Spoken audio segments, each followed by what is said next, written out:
साथ ऐड करते जाएं। अच्छा, उसके बाद दूसरी चीज ये थी कि उससे तो उनको तो ये होगा कि उनकी जो एक्सप्लेनेशन वगैरह सारा कुछ साथ उनको मिलता जाएगा, और उसमें ये हम ना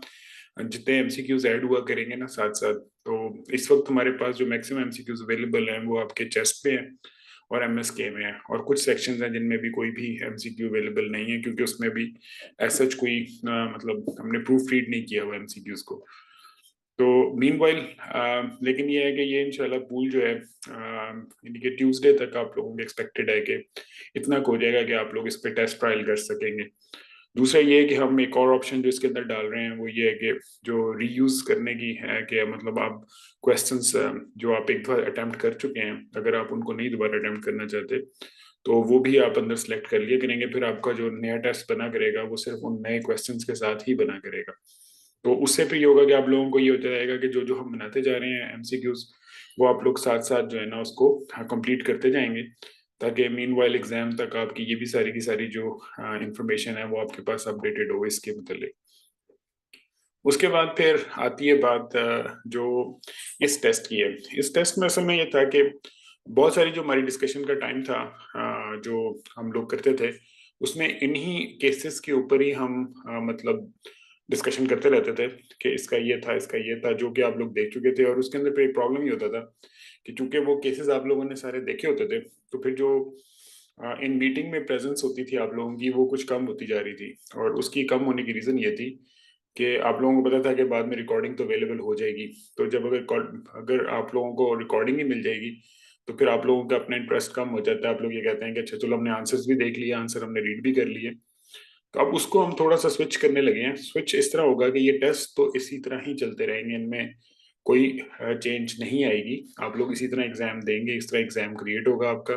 वो आप चाहे रिटर्न वाले हैं चाहे आप वाइवे वाले हैं, दोनों लोगों के लिए वो तो इम्पोर्टेंट है। वो तो आप लोगों ने देना ही देना है एग्जाम, क्योंकि उसकी रीजन ये है कि जो नंबर्स हैं, जिस आज आप लोगों ने देखे होंगे अपने नंबर्स, तो अभी हमें काफी इजी साइड पे टेस्ट दे रहा था। तो लेकिन अब ये था कि इस दफा थोड़ा सा हल्का सा, क्योंकि मेरा ख्याल था कि सीएनएस में आप लोगों की कमांड अच्छी होगी, तो उस वजह से फिर मैंने सीएनएस का टेस्ट थोड़ा सा मुश्किल किया अभी। और उसमें तो जो हमारा एवरेज थी जो पिछली दफा 70-75 के करीब थी, वो ड्रॉप हो गया, अब 60 और 65 के दरमियान आ गई, यानी कि 10 से 15% जो है आपका स्कोर ड्रॉप हुआ है सिर्फ सीएनएस के अंदर अभी। तो इसलिए मेरा ये ख्याल है कि ये ट्रेस्ट तो हम इसी तरह ही कंटिन्यू करेंगे और इसको इसी तरह ही मेंटेन जाएगा ये जिस तरह जा रहा है। लेकिन जो हम चीज ऐड करेंगे वो ये करेंगे कि इस टेस्ट को हम, जो हमारी ये मीटिंग होती होगी, इसमें हम इसको स्प्लिट कर दिया करेंगे दो हिस्सों में। ड्यूरेशन ऑलमोस्ट यही रहेगा, 1.5 घंटा, घंटा 1.5 घंटा जो हमारा होता है। उसमें हमारी कोशिश ये होगी कि पहले 15-20 मिनट में हम अपने जो टेस्ट की मेन क्यूरीज हैं उनको हम सॉल्व कर दें, और उसको करने के बाद फिर आप लोगों को इसी तरह मैं अननोन केस दिखाया करूंगा, और उसको आप लोग एज ए टॉक्स या एज ए वाइवा जो है अटेम्प्ट करेंगे। और उसमें आप लोगों को रैंडमली मतलब इनवाइट किया जाएगा, जो मतलब मैक्सिमम अटेम्प्ट करना चाहे। मतलब हम फोर्स तो नहीं करेंगे ऑब्वियसली कि आपने लाजमी करना है, लेकिन हमारी ख्वाहिश ये होगी कि आप लोग अभी से, जो चाहे आप लोग रिटर्न दे रहे हैं या वाइवा दे रहे हैं, दोनों सूरतों में जिस तरह एग्जाम केसेस होते हैं वो अब भी साथ हम अब स्टार्ट कर देंगे। यानी कि जो नेक्स्ट मीटिंग है वो चूंकि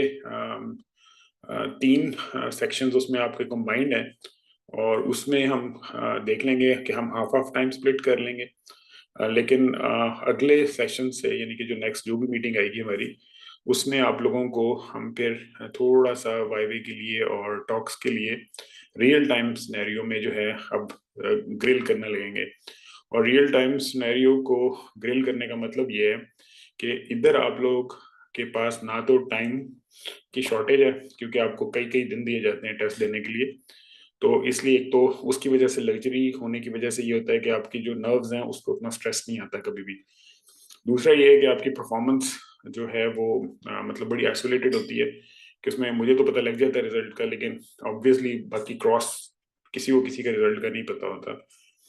तो इस वजह से क्या है कि आप लोगों के जो माइंड पे स्ट्रेस उतना नहीं है जितना एक एग्जाम के लिए हमें डेवलप करना होता है। तो इसलिए अब आप लोग जो नेक्स्ट टाइम होगा ना उसमें हम इसको तो डिस्कस करेंगे ही करेंगे। मतलब टेस्ट टेस्ट में हम कोई मॉडिफिकेशंस नहीं करना चाह रहे, लेकिन हम इसको मजीद कुछ थोड़ा सा ऐड ऑन करना चाह रहे हैं कि जो हमारे स्टूडेंट्स हैं या जो हमारे साथ अब चल रहे हैं, तो उनको हम मतलब रिटर्न के लिए भी प्रिपेयर करवाएं, और साथ जो है ये एग्जाम भी चलता रहे, और साथ वाइवे की भी अभी से हम तैयारी शुरू कर लें। फिर ये भी हो सकता है कि आगे हम जैसे जैसे हम चलते जाएंगे और रिटर्न जब क्लियर हो जाएगा, तो उसके बाद हम वाइवा के सेशंस को मजीद बढ़ा देंगे, यानी कि नंबर ऑफ वाइवा सेशंस जो है वो बढ़ते जाएंगे। लेकिन अभी से जब तक कि हमारा ये कोर्स का टाइम है, मतलब फरवरी के एंड तक और मार्च के पहले कुछ दिन तक, तो तब तक हम इस फॉर्मूले को फॉलो करेंगे। और उस दौरान जो एमसीक्यूज हैं, वो मेरी ये ख्वाहिश होगी कि चाहे आप लोग रिटर्न दे रहे हैं या एमसीक्यू वो दे रहे हैं वाइवा, एमसीक्यूज में भी आप लोगों का जो है साथ साथ जो क्या कहते हैं इसको, आपकी नॉलेज अपडेटेड रहना चाहिए। क्योंकि थ्योरी भी अब आप लोगों को आइडिया है बड़े अच्छे तरीके से कि स्टेजिंग, ग्रेडिंग और हर चीज पूछते हैं। तो हम लोग एमसीक्यूज को बड़ा क्या कहते हैं पिक कर रहे हैं इस हिसाब से कि जो पिछले 4-5 सालों में एफसीपीएस में टॉपिक्स चेक हुए हैं, हमारे जो एमसीक्यूज हैं वो उनसे ज्यादा रिलेटेड हो, ना कि हम बिल्कुल रैंडम डाल दें। तो जो कार्डियोथोरेसिक वगैरह के कर रहे हैं एमसीक्यूज या जो एमएसके के अटेम्प्ट कर रहे हैं, तो आप लोगों को अब थोड़ा सा आइडिया हो रहा होगा कि टॉपिक्स को हम मेक श्योर कर रहे हैं कि सिर्फ वही आपके हम दें एमसीक्यूज इसमें, कि जो एग्जाम से इस वक्त रिलेट करते हैं, ना कि बहुत पुराने एमसीक्यूज आप लोगों को हम देना शुरू कर दें। इसमें आप लोगों की जो सजेशंस है वो मेरा पर्सनल आप लोगों के पास भी नंबर है, उसमें भी आप भेज सकते हैं, या जो ऑफिस वाला हेल्पलाइन नंबर है उसमें भी आप भेज सकते हैं कि हमें किस तरह मतलब आप लोगों को मजीद क्या कहते हैं बेहतर तरीके से हम तैयार कर सकते हैं। लेकिन मेरा ये ख्याल है कि इस तरह जो रिटर्न वाले हैं वो भी अपना तैयारी पूरी कर लेंगे, और उसके बाद जो आपके वाइवे वाले हैं, तो वो चूंकि अब रियल टाइम आके हम जिस तरह सेशन होता है आपने उसी तरह ही आना है, आपने माइक को ऑन करना है और आप लोगों ने आगे डिस्क्राइब करना है। और इसमें हिम्मत करें, क्योंकि यहाँ पे फेलियर आपका बेहतर है एग्जाम में फेलियर से। अगर आपका यहाँ पे अटेम्प्ट नहीं भी होता तो कोई मसला नहीं, अच्छी बात है, आपको एक गलती पता लग गई और आप लोगों ने अभी से उसको रेक्टिफाई कर लिया। तो उसमें फिर जाहिर बात है कि मैं पॉइंट्स भी आपको एज ए एग्जामिनर बता दूंगा कि आप लोगों की गलतियां कहाँ कहाँ हैं और किस तरह आप लोगों ने डिस्क्राइब करना था और किस तरह आप इसको लेके चल रहे हैं। तो हमारी कोशिश ये होगी कि नेक्स्ट टाइम से कुछ ना कुछ केसेस, और वो केसेस हो सकता है कि हम उस स्पेशलिटी से रिलेटेड ना करें, मतलब क्योंकि अब ये नहीं हो सकेगा कि हम बिल्कुल एग्जैक्टली उसी स्पेशलिटीज को फॉलो करें जो हम जिसका हम ये एग्जाम या टेस्ट कंडक्ट कर रहे हैं, वो रैंडम भी होंगी। लेकिन ऑब्वियसली कि चाहे कोई भी केस है या कोई भी वो है, तो उसमें आप लोगों के लिए जरूरी है कि आप उसको अटेम्प्ट करें और मैक्सिमम वॉलंटियर्स आए। मतलब क्या कहते हैं उसको, कि आप लोग यहीं पे अपने आप को ट्रायल ट्रस्ट करें, और जो आपकी गलतियां हैं, जो भी आपकी गड़बड़ होती है, तो यहाँ पे हम उसको क्या कहते हैं ग्रेजुअली उसको ठीक कर देंगे, ताकि इसके अंदर कोई मसला ज्यादा आपको एग्जाम में ना फेस करना पड़े। तो ये है जो हमारी पहली डिस्कशन है। और इसके साथ अब दो एक चीज और इंशाल्लाह इंशाल्लाह उम्मीद है कि नेक्स्ट वीक से स्टार्ट हो जाएगी, वो ये है कि आप लोगों के प्रैक्टिस के लिए हम लोग इन्हीं जो एमसीक्यूज जिस तरह आ रहे हैं उसी तरह केसेस भी कुछ आना शुरू हो जाएंगे। और हमारी कोशिश है कि अगले हफ्ते में हम कुछ आप लोगों को केसेस भी दे दें, ताकि अगर आप लोगों के पास टाइम बचा हुआ है तो आप केसेस खुद अटेम्प्ट करें, और उनके खुद ही जिस तरह एमसीक्यू के आंसर्स हैं वो भी आप देखते जाएं, और उनको भी हम एग्जाम के पॉइंट ऑफ व्यू से कस्टमाइज्ड कर करके बना के तो रखते जाएंगे। तो ये सारा कुछ आप लोग जब सारा कुछ इकट्ठे करेंगे इंशाल्लाह, तो उम्मीद है कि फिर एग्जाम के लिए कम से कम आप लोग सही प्रिपेयर्ड होंगे। और क्योंकि इस दफा रिटर्न के बाद जब वाइवा आना है, तो उसमें फिर शायद मैंने टाइम लिमिटेड 1 महीना ही होता है तकरीबन, तो उस वक्त फिर उतनी आपके रिफ्लेक्सेस कई दफा शार्प नहीं बनते जितने मतलब होने चाहिए। तो इसलिए अब हम आते हैं वापस अपने एग्जाम की तरफ। और आज जो एग्जाम है वो आप लोगों ने अपने अपने रिजल्ट देख ही लिए होंगे। तो उसमें जो हमारे लिए इम्पोर्टेंट था वो ये था कि इस बार कुछ आप लोगों का जो ड्रॉप हुआ है मतलब रिजल्ट, और जो पहले बहुत आउटस्टैंडिंग कई परफॉर्म कर रहे थे वो कुछ डाउन हुए हैं, कुछ जो कम परफॉर्म कर रहे थे वो ऊपर आना शुरू हुए हैं, और इस तरह आहिस्ता आहिस्ता चीजें जो हैं वो आप लोगों ने की हैं। लेकिन अब हम पहला क्वेश्चन देखते हैं। मैं एक मिनट आपके साथ स्क्रीन शेयर कर लूँ पहले।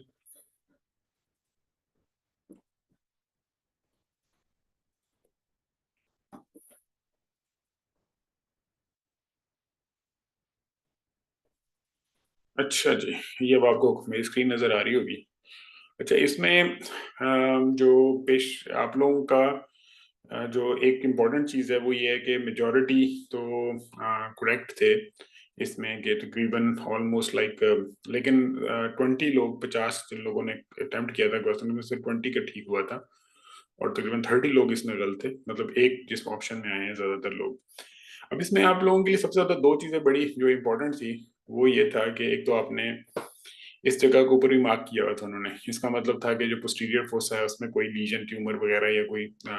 एंसेफलाइटिस का एरिया वगैरह पड़ा हुआ था। दूसरी जो चीज़ थी वो ये थी कि अगर आप इसका दूसरा देखें तो क्या था यहाँ पे कि एक तो फ्रंटल हॉर्न भी डायलेटेड थे, कुछ बॉडीज जो नजर आ रही थी वो भी डायलेटेड थी, और दूसरा आपका जो ट्रांसएपिडाइमल माइग्रेशन थी सीएसएफ की वो बड़ी प्रोमिनेंट थी।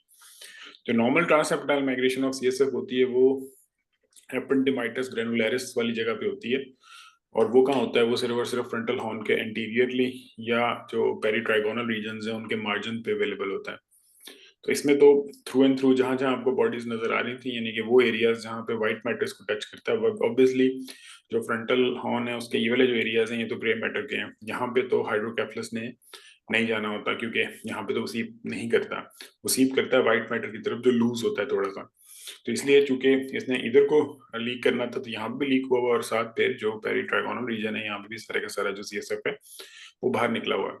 तो इसका मतलब ये है कि एक चीज तो फॉर श्योर है कि, और एक इसमें भी अगर आप देखें तो इसमें भी यही प्रॉब्लम थी कि हर तरफ से जो सीएसएफ है ना वो लीक करके बाहर आया पड़ा था। तो अब क्या इशू होता है कि इसमें आपके पास जो ऑप्शंस थी उसमें से एक थी एक्यूट ऑब्स्ट्रक्टिव हाइड्रोकेफलस, दूसरा था नॉर्मल प्रेशर हाइड्रोकेफलस, तीसरा क्रॉनिक ऑब्स्ट्रक्टिव हाइड्रोकेफलस, और चौथा नॉर्मल फॉर एज था। अब इसमें सबसे ज्यादा इंपॉर्टेंट चीज जो होती थी वो ये होती है कि जो आपकी सीपेज है सीएसएफ की, वो नॉर्मल प्रेशर हाइड्रोकेफलस में नॉर्मली नहीं होती, बल्कि ऑलमोस्ट होती ही नहीं है। उसकी रीजन है कि उसके साथ स्मॉल वेसल इस्कीमिक चेंजेस तो आ जाती हैं आपके, लेकिन जो स्मॉल वेसल इस्कीमिक चेंजेस हैं उनके एरियाज जो होते हैं वो थोड़ा सा वेंट्रिकल से हट के होते हैं, वो बिल्कुल वेंट्रिकल को टच नहीं कर रहे होते। और इस जगह पे जहाँ पे आपको सीपेज मिल रही हो, जिस तरह इस जगह पे और सारी जगह पे सीपेज है, तो इसके अंदर आपके लिए कभी भी ऑप्शन आपके पास नॉर्मल प्रेशर हाइड्रोकेफलस की नहीं होगी। तो इसलिए एक तो उसमें आपके पास, और दूसरी सबसे बड़ी बात क्या थी कि इसमें पोस्टीरियर फोसा में लीजन भी पड़ा हुआ था, जो कि ऑब्वियसली यहाँ से आपको नजर आ रहा था कि जो इसका सेरेब्रल एक्वेडक्टल रीजन है जहाँ पे एक्सपेक्टेड लोकेशन है सेरेब्रल एक्वेडक्ट की, वो भी क्लोज हुआ पड़ा था। तो इसका मतलब है कि ये सारे के सारे जो फीचर्स थे इसमें सिर्फ और सिर्फ एक्यूट ऑब्स्ट्रक्टिव हाइड्रोकेफलस ही एक ऑप्शन थी जो कि ठीक थी, बाकी सारी की सारी नॉर्मल प्रेशर हाइड्रोकेफलस हो नहीं सकता था। क्रॉनिक अगर ऑब्स्ट्रक्टिव हाइड्रोकेफलस होता तो फिर वो कॉम्पनसेशन स्टेट में जा चुका होता है। कॉम्पनसेटेड स्टेट में क्या होता है कि जो आपकी ये सीएसएफ की माइग्रेशन है ये आपको नजर नहीं आ रही होती इसमें, क्योंकि उसमें लास्ट हो जाते हैं, जिस तरह बच्चों में कई बार डेवलप हो जाता है। और वो कैसे होता है कि मेनिंजाइटिस हुआ, मेनिंजाइटिस स्टेब्लिश कर गया, उसके बाद डायलेट कर गई वेंट्रिकल्स, लेकिन उस वक्त एक्यूट उसका जो ट्रांसएपिडेमल माइग्रेशन ऑफ सीएसएफ है वो नहीं होता उसके अंदर। अच्छा, उसके बाद हम ये, इसलिए ये आप लोगों ने हमेशा याद रखना है, और हमेशा जब एग्जाम में एक पेशेंट आएगा ना तो वो आपको लेस लाइकली है कि नॉर्मल प्रेशर हाइड्रोकेफलस दिखाएंगे। उसकी रीजन ये है कि वो आपको एक्यूट हाइड्रोकेफलस दिखा के आपसे नॉर्मल प्रेशर हाइड्रोकेफलस बुलवाना चाहेंगे, क्योंकि उस सूरत में ये होता है कि नॉर्मल प्रेशर हाइड्रोकेफलस के लिए आपके पास फर्दर फिर जो है स्टॉप हो जाता है, क्योंकि उसके बाद सिर्फ और सिर्फ एक ही तरीका है इसको प्रूव करने का, वो ये है कि आप large amount of CSF drain करते हैं और फिर पहले चलाते हैं पेशेंट को, फिर उसको देखते हैं साइड स्टेपिंग कितनी की है, उसके बाद फिर सीएसएफ ड्रेन करते हैं, ड्रेन करने के बाद ओपनिंग प्रेशर देखते हैं, फिर दोबारा चलाते हैं। फिर अगर उसकी स्टेपिंग में कोई बेहतरी आई है तो इसका मतलब ये है कि ये डायग्नोज किया है नॉर्मल प्रेशर हाइड्रोकेफलस का। लेकिन इस कंडीशन के अंदर तो आपके पास जो है उसकी ऑप्शन नहीं है, तो इसलिए आप इसको मेक श्योर करें कि जो नॉर्मल प्रेशर हाइड्रोकेफलस है वो लेस लाइकली होगा। अगला पेशेंट जो था उसमें भी जो मेजोरिटी थे वो गलत थे, और इसमें जो कैच था वो क्या था, एक सेकंड में, हाँ जी। एक तो ये था कि यहाँ पे एक हाइपरडेंस एरिया था जो कि हेमरेज का था, और क्वेश्चन ये पूछा गया था कि इस हेमरेज के अंदर जो है वो ऑप्शन आपके पास थी ड्यूरल sinus thrombosis, haemorrhagic metastasis, amyloid angiopathy और कंट्यूजन। आप सबसे पहले तो ये बताएं कि जी ड्यूरल साइनस थ्रोम्बोसिस जब होता है, जो कि काफी लोगों ने सिलेक्ट किया हुआ है, तो उसके अंदर तो यहाँ पे इस तरह का ग्राउंडेड सा हेमरेज तो बहुत लेस लाइकली होता है। आपने देखे हुए हैं वीनस हेमरेजेस, वो क्या होता है कि बेसिकली तो एडीमा होता है, और एडीमा के जो सेंट्रल पार्ट है वहां पे थोड़े छोटे छोटे छोटे हेमरेजेस पड़े होते हैं, और वो प्राइमरी हेमरेज नहीं होता, वो बेसिकली एडीमा होता है जिसके दरमियान में हेमरेज होता है। क्योंकि जाहिर बात है पहले एडीमा होता है, और एडीमा के बाद फिर जब वो प्रेशर वहां से वापस नहीं आता ब्लड, तो फिर वो लीक करके ब्लीड कर जाता है। तो एक तो ये लोकेशन नहीं है उसकी किसी भी तरह से, जो वीनस साइनस थ्रोम्बोसिस के है वो थोड़ा डीप होता है, और वो वाइट मैटर सेंटर्ड ज्यादा होते हैं, वो कॉर्टिकल सेंटर्ड या इसके ऊपर नहीं होते। दूसरी बात, हेमलॉइड एंजियोपैथी इसका एक अच्छा अल्टरनेट था, लेकिन हेमलॉइड एंजियोपैथी जो है उसके अंदर जो दूसरे इमेज दिया हुआ था उसमें उन्होंने आपको एक पिक्चर दिखाई हुई थी, और उसमें उन्होंने क्या दिखाया हुआ था आपको, ये सारा इरोडेड है यहाँ से, इसकी जो क्लाइवस है उसकी क्लाइवस की सारी डिस्ट्रक्शन, इरोजन और लिटिक सा एरिया पड़ा हुआ है जिसने इसको इरोड किया, और उसके ऊपर उन्होंने एरो भी लगाया हुआ था। तो अगर यहाँ पे इरोजन थी तो इसका मतलब ये है कि फिर आपके पास जो ज्यादा लाइकली पॉसिबिलिटी बनती थी वो हेमरेजिक मेटास्टेसिस की थी, और हेमरेजिक मेटास्टेसिस था, या फिर दूसरी पॉसिबिलिटी हेमलॉइड एंजियोपैथी की थी। और जो कंट्यूजन है वो ऑब्वियसली तब होती है जब अगर आपका, और फिर कंट्यूजन के आपने ब्लीड देखे होंगे कि जो कंट्यूजन के ब्लीड होते हैं वो कहाँ होते हैं, फ्रंटल लोब्स के बिल्कुल फ्रंट पे, जो कॉर्टेक्स से जाके स्ट्राइक करती है, और दूसरे कहाँ होते हैं, टेम्पोरल लोब के एंटीरियर पार्ट में। तो ये दोनों जो चीजें होती हैं, और तीसरी फाइंडिंग क्या होती है कि जहां पे भी कॉर्टिकल कंट्यूजन है उसके साथ सॉफ्ट टिश्यू स्वेलिंग आई होती है। तो इसमें ना तो सॉफ्ट टिश्यू स्वेलिंग थी, और ना ये इस तरह का कोई इतनी वो ऐसी जगह पे आपके पास कोई बहुत ज्यादा वो होता है। तो इसलिए जो फ्रंटल होता है कंट्यूजन जो होते हैं वो फ्रंटल और एंटीरियर टेम्पोरल रीजन, ये वो एरियाज हैं जो बोन के बिल्कुल साथ होते हैं। और जब भी पेशेंट नॉर्मली प्रॉब्लम में आता है, ट्रॉमा होता है, आरएस से होता है, तो ये दो एरियाज ऐसे हैं जहाँ पे आपको कॉर्टिकल कंट्यूजन्स मिलती हैं। और कॉर्टिकल कंट्यूजन्स में भी आपको पता है कि इतने लार्ज ब्लीड नहीं होते, वो छोटे छोटे ब्लीड होते हैं, और कॉर्टिकल रीजन्स में ज्यादा होते हैं क्योंकि वो एरिया स्ट्राइक हुआ होता है। ठीक है, तो इसलिए, और इस तरह के नॉर्मली वेल डिफाइंड राउंडेड इतने बड़े लीजन्स यानी हेमरेजेस लेस लाइकली होते हैं कंट्यूजन में। तो इसमें ये दो फाइंडिंग्स मिला के इसके अंदर जो थे वो हेमरेजिक मेटास्टेसिस की बन रही थी ऑप्शन, तो ये जो था फिर हेमरेजिक मेटास्टेसिस का केस था। अच्छा, अब एक ये पेशेंट था जो कि, अच्छा इसमें मुझे था कि ये मतलब आप लोगों को मेजोरिटी को ठीक करना चाहिए था। अब सपोज करें, अभी आप इसको ना देखें थोड़ी देर के लिए, जस्ट वैसे सोचें कि आपके पास डिफरेंशियल है दो चीजों के दरमियान, एक एब्सेस और एक मेटास्टेसिस, और वही ऑलमोस्ट यहाँ पे था कि कार्सिनोमा और फीवर है। तो अब आपको ये समझ नहीं आ रही कि जो लीजन पड़े हुए हैं क्या ये मेटास्टेसिस है और क्या ये एब्सेस है। ठीक है, अब आप ये बताएं कि अगर इन दोनों में डिफ्रेंशिएट करना हो तो एमआर स्पेक्ट्रोस्कोपी आपको कैसे हेल्प कर सकती है। एमआर स्पेक्ट्रोस्कोपी तो तब हेल्प करेगी जब वो इल डिफाइंड सा लीजन है और उसके अंदर आपको डिफ्रेंशिएट इस तरह करना है कि मेटास्टेसिस है या प्राइमरी ग्लायोमा है। जो इस तरह की एब्सेस वगैरह होती है उसमें आपको हमेशा DWI पे जाना पड़ता है। क्यों? क्योंकि जो आपकी एब्सेस है वो आपको हमेशा डिफ्यूजन रिस्ट्रिक्शन देगी, बेशक प्रैक्टिकल लाइफ में कम दे ज्यादा दे, लेकिन एग्जाम में उसने देना ही देना है, क्योंकि वो एग्जाम का पार्ट एंड पार्सल है। तो इसलिए अगर आपको इसकी ऑप्शन दे कि एब्सेस को आपने किसी भी चीज से डिफ्रेंशिएट करना है तो हमेशा डिफ्यूजन वेटेड इमेज, उसके अलावा कोई ऑप्शन नहीं। जबकि उसके अगेंस्ट जो एमआर स्पेक्ट्रोस्कोपी है उसमें क्या नजर आएगा, कुछ भी नहीं, आपको सारे डेड सेल्स पड़े हैं अंदर। उसमें एमआर स्पेक्ट्रोस्कोपी में आपको कोई ऐसी इंफॉर्मेशन नहीं मिल सकती, वो सिर्फ एक स्ट्रेट लाइन सी बन जाएगी, और आपको ना उसके अंदर मेटास्टेसिस का पता लगेगा ना आपको, क्योंकि दोनों सूरतों में नेक्रोटिक एरिया है दरमियान वाला। तो उस नेक्रोटिक एरिया के ऊपर आपको एमआर स्पेक्ट्रोस्कोपी करके तो कुछ नहीं मिलेगा। तो उसके अगेंस्ट अगर आप DWI करेंगे तो आपको रिस्ट्रिक्शन से ये पता लग जाएगा कि ये कन्फर्म जो है हमारी एब्सेस पड़ी है यहाँ पे। और ये बड़ी इंपॉर्टेंट चीज है क्योंकि ये आपको इसी से ही डिफ्रेंशिएट होगा। बाकी सीटी एनजीओ का भी कोई रोल नहीं था, और वो खैर इसने सेलेक्ट भी नहीं किया था, सीटी परफ्यूजन का भी कोई रोल नहीं था। तो इसमें सिर्फ और सिर्फ जो था वो वाहिद एक ही आंसर ठीक था, और बड़ा लॉजिकली ठीक था, जबकि आधे लोगों ने तकरीबन जो है वो एमआर स्पेक्ट्रोस्कोपी सिलेक्ट किया हुआ है। जबकि प्रैक्टिकली एमआर स्पेक्ट्रोस्कोपी जो है बड़ी लिमिटेड सी यूटिलाइजेशन है उसकी, और उसको इतना ज्यादा आप फ्रीक्वेंटली कॉल ऑन ना करें, क्योंकि अगर आप एग्जाम में भी कहेंगे जी मैं इसके एमआर कराऊंगा, तो अगला सवाल क्या आएगा, अच्छा जी एमआरएस पे कैसे डिफ्रेंशिएट करेंगे। तो आप वही बताएं कि एमआरएस में कोलिन की पीक आ जाए तो उससे क्या पता लगेगा आपको, उस हरी चीजों में कोलिन की पीक आ जानी है। तो इसलिए आपने जब एमआरएस को कमिट करना है या एग्जाम में बोलना है तो आपने इस चीज को मेक श्योर करना है कि आपको पता है कि आप उसके बाद अगला सवाल कि एमआरएस में कैसे डिफ्रेंशिएट करेंगे। तो एब्सेस और इसको आप डिफ्रेंशिएट नॉर्मली एमआर स्पेक्ट्रो पे नहीं कर सकते।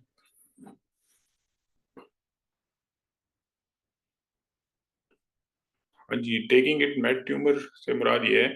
कि इसमें तो आपने एब्सेस और उसके दरमियान डिफरेंशिएट करना था ना। हाँ हाँ, तो लेकिन आपके पास दो थे ना, फीवर था,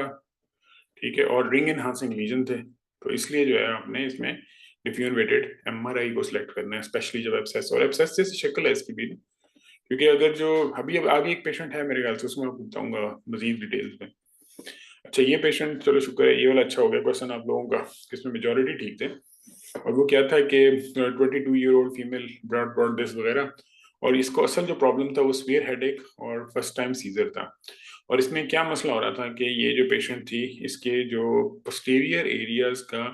जो वाइट मैटर था उसमें एडीमा आया हुआ था। तो सॉर्ट ऑफ ये क्या था कि वेजोजेनिक जो एडीमा है वो इसका नाम था, कि यानी कि आपके पास जो एडीमा के पैटर्न है उसमें एक साइटोटॉक्सिक, एक वेजोजेनिक है। और जो वेजोजेनिक एडीमा है वो व्हाइट मैटर में रहता है। और व्हाइट मैटर में क्यों रहता है? क्योंकि जहाँ ग्रे मैटर है वहां पे चूंकि सेल के आपके वो जो क्या कहते हैं उसको, सेल बॉडीज पड़ी होती हैं, तो सेल बॉडीज बिल्कुल साथ साथ पड़ी होती हैं, तो वहां पे वाटर को अंदर आने की जगह नहीं होती। जबकि उसके अगेंस्ट जो आपकी ये जो डेंड्राइट्स हैं, न्यूरॉन्स के, जो व्हाइट मैटर है, इसमें लूज होता है। तो यहाँ पे पानी या वाटर जब आता है तो इन डेंड्राइट्स के साथ साथ वो ट्रेवल कर सकता है और वो इस तरह वेसोजेनिक एडीमा दे सकता है। तो वेसोजेनिक एडीमा का मतलब ये है कि लीकी वेसल्स या ब्लड ब्रेन बैरियर कॉम्प्रोमाइज हुआ है किसी भी तरीके से। तो अगर ब्लड ब्रेन बैरियर कॉम्प्रोमाइज हुआ है तो इसका मतलब ये है कि कोई भी रीजन हो सकती है। और इसके अंदर जब आपने देखा तो स्टेटस एपिलेप्टिकस में आपको पता है कि हाइपर इंटेंस फोकल एरियाज तो आते हैं, लेकिन जो है ना वो इस तरह एक तो मतलब इस तरह कन्फ्रंट नहीं होते, और दूसरा अगर वो बहुत ज्यादा देर स्टेटस एपिलेप्टिक्स में चला जाए तो फिर उसके जो गायराए हैं वो स्वेल करते हैं। वो ऐसी पोजीशन हो जाती है जिस तरह इन्फार्क्ट या स्ट्रोक होता है। क्यों? क्योंकि इन्फार्क्ट या स्ट्रोक के अंदर क्या होता है कि जो आपका यानी कि ब्लड है वो रुक जाता है और उनको ऑक्सीजन जितनी चाहिए वो नहीं जाती। और स्टेटस एपिलेप्टिकस में या फिट्स में क्या होता है कि उनकी रिक्वायरमेंट बढ़ जाती है और जितना ब्लड आ रहा है वो उसको उतनी सप्लाई नहीं दे सकता, तो इस वजह से उसकी कंजम्पशन बढ़ जाती है, तो उसकी वजह से फिर जो है ना उसमें प्रॉब्लम आने शुरू हो जाते हैं। उसके बाद फिर जो है आगे थ्रोम्बोएम्बोलिटिक एंजियोपैथी, सारी बात इस तरह की नहीं होती, वो तो आपको पता है कि काफी सारे ब्लीड्स होते हैं इसके अंदर। तो इसके अंदर जो था वो सबसे ज्यादा एक्यूट प्रेस था। और प्रेस में क्या होता है कि वो जो ब्लड प्रेशर बढ़ने की वजह से जो ब्लड ब्रेन बैरियर है वो थोड़ा सा, उसकी जो ऑटोनॉमिक रेगुलेशन है वो थोड़ी वीक हो जाती है, क्योंकि जो ऑटोनॉमिक रेगुलेशन है पोस्टीरियर सर्कुलेशन की वो कमजोर होती है आईसीएस की निस्बत, क्योंकि आईसीए ने बड़ा ज्यादा ब्लड कंट्रोल करना होता है। तो उसके जो ये सिंपथेटिक सप्लाई है तो वो आपकी आती ही वेसल्स के थ्रू है ना। तो वो जो वेसल्स के जहां जहां वेसल जाएंगे साथ साथ सिंपैथेटिक सप्लाई चलती जाएगी। तो उसकी वजह से जो है ना वो फिर क्या होता है कि जो पोस्टीरियर सर्कुलेशन है उसमें इतनी अच्छी सिंपैथेटिक सप्लाई नहीं होती, तो वो फिर इसके कंट्रोल को लूज कर देता है। उसकी वजह से क्या होता है कि वहां पे लीकी होने की वजह से जो वेसल्स है उसमें से ब्लड वो सॉरी फ्लूइड निकल के वो साइडों में डिस्ट्रीब्यूट हो जाता है, और जिस तरह ये आपने पैटर्न देखा, तो ये पोस्टीरियर सर्कुलेशन की जो है कहानी ज्यादा है। अच्छा जी, और फिर एक पेशेंट आता है ये वाला, और इसमें खैर मेजोरिटी ठीक थे लेकिन 20 लोगों ने ठीक किया था और तकरीबन 30 के करीब जो लोग हैं उन्होंने गलत किया हुआ था। उसमें क्या था कि वर्मियन बोन सेलेक्ट हुआ हुआ था। तो वर्मियन बोन कहाँ पे है इधर? एक तो ये बिल्कुल नॉर्मल सुच्चर है, इसमें तो कोई सुच्चर वाली यानी कि कोई प्रॉब्लम वाली बात ही नहीं है। और अगर आप लोगों ने कभी भी जो सिटी ब्रेन को इस तरह बोन विंडो में जाके सबसे ऊपर एंड में देखा हो जहाँ पे आप कई दफा स्कल के फ्रैक्चर्स ढूंढ रहे होते हैं, तो उसमें बिल्कुल इसी तरह वेवीव पैटर्न होता है, क्योंकि ये स्विचेस का आपस में फ्यूजन का होता है। पूरा फ्यूज नहीं हुए वो अलग बात है, लेकिन उसमें जो है वो सॉर्ट ऑफ कई दफा तो वो स्क्लेरोज ही करके खत्म हो जाते हैं। लेकिन अगर आपको ये भी होगा तो ये बिल्कुल इस तरह ही है जिस तरह वेवी पैटर्न चल रहा होता है ना, उस तरह का पैटर्न जो है वो आपको नजर आता है। तो डायस्टैटिक स्कल फ्रैक्चर क्या होता है? डायस्टैटिक स्कल फ्रैक्चर ये होता है कि ये सुचर पड़ा है, तो यहाँ से फ्रैक्चर लाइन आई, उसके बाद इधर से क्रॉस किया फिर बाहर निकल गई, तो उससे क्या होगा कि ये जो सुचर है ये इस तरह ब्रेक हो जाएगा। तो उसमें कभी भी जो सुचर का यानी कि, बल्कि आप लोगों को ये भी आइडिया है ना कि जब आप लोगों ने सुचर और फ्रैक्चर को डिफ्रेंशिएट करना होता है तो आप उसके वेवी चीजों से ही डिफ्रेंशिएट करते हैं ना, कि क्या उसके मार्जिन बिल्कुल स्ट्रेट लाइन है तो फिर वो फ्रैक्चर है। लेकिन अगर इस तरह की वेवी सी चीज चल रही है उसके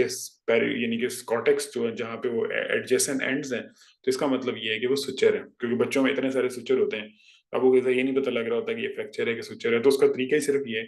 अगर वो इरेगुलर सा जा रहा है और ऊपर सॉफ्ट टिश्यू स्वेलिंग नहीं है तो वो सुचर है बस। और अगर ऊपर यानी कि ऑस्बॉर्न की बुक में तो ये लिखा हुआ है कि अगर स्वेलिंग नहीं है ना तो आप फ्रैक्चर देख ही ना, मतलब अगर आपको स्कल पे फ्रैक्चर यानी कि कहीं पे वो नजर नहीं आ रही एक्यूट इंजरी में,